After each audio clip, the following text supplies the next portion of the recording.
नमस्कार दोस्तों स्वागत है आपका वर्मा लर्निंग पॉइंट चैनल में। और इस चैनल पर आप देख रहे हैं जनरल नॉलेज के अंतर्गत बहुत ही महत्वपूर्ण क्वेश्चन सीरीज। तो चलिए शुरू करते हैं।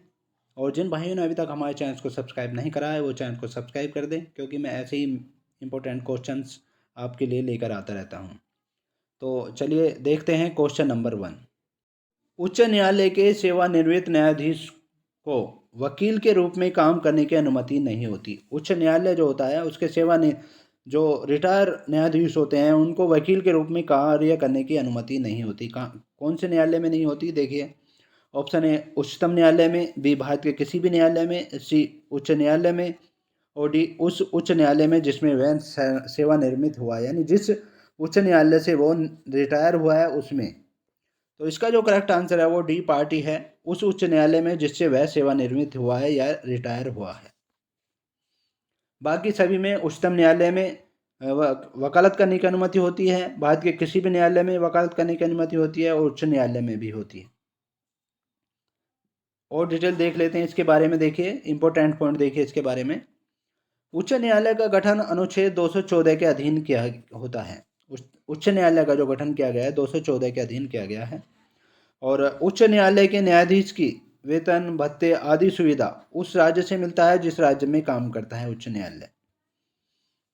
जैसे हमारे प्रदेश का जो उत्तर प्रदेश का उच्च न्यायालय है इलाहाबाद हाई कोर्ट में है। यदि उच्च न्यायालय एक से अधिक राज्य का प्रतिनिधित्व करता है तो उस राज्यों से वेतन प्राप्त कर सकेंगे। यदि उच्च न्यायालय एक से अधिक राज्य का प्रतिनिधित्व प्राप्त करता है तो उस राज्यों से वेतन प्राप्त कर सकेंगे वो दोनों से। उच्च न्यायालय के मुख्य न्यायाधीश का जो वेतन है 2,50,000 है, और अन्य न्यायाधीशों का 2,25,000 होता है। नेक्स्ट क्वेश्चन देखिए। फ्रांस में स्वतंत्रता, समानता और भ्रातृत्व का नारा कब बुलंद किया गया था? फ्रांस में स्वतंत्रता, समानता और भ्रातृत्व का जो नारा कब बुलंद किया गया था, यानी क्रांति कब हुई थी? फ्रांस में जो क्रांति हुई थी, राज्य क्रांति, वो कब हुई थी? ऑप्शन ए 1688 में, ऑप्शन बी 1869 में, ऑप्शन सी 1789 में, ऑप्शन डी 1857 में। तो इसका जो करेक्ट आंसर है वो है ऑप्शन सी 1789 ईस्वी में हुई थी। फ्रांस में स्वतंत्रता, समानता और भ्रातृत्व का जो नारा बुलंद हुआ था वो 1789 ईस्वी में हुआ था। और डिटेल देख लेते हैं इसके बारे में। देखिए इंपॉर्टेंट पॉइंट देखिए। 1789 की फ्रांसीसी राज्य क्रांति के दौरान जो है स्वतंत्रता, समानता और भ्रातृत्व का नारा दिया गया था। और इन महत्वपूर्ण घटनाओं ने राजनीतिक क्षेत्र में क्रांतिकारी परिवर्तन किए थे। और फ्रांस की जो राज्य क्रांति लुई 16वां के शासनकाल में हुई थी। फ्रांस में जो राज्य क्रांति हुई थी वो लुई 16वां के शासनकाल में हुई थी।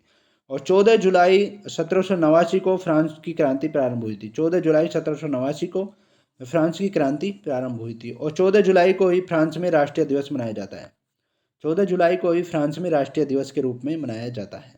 और 1804 ईस्वी में नेपोलियन ने पुनः फ्रांस में राज्यतंत्र स्थापित किया था। 1804 ईस्वी में नेपोलियन ने पुनः फ्रांस में राजतंत्र स्थापित किया था। तो ये थे जीके संबंधित महत्वपूर्ण क्वेश्चंस। इसके नेक्स्ट पार्ट में आपसे फिर मुलाकात होगी। तब तक के लिए शुक्रिया। Thanks so much.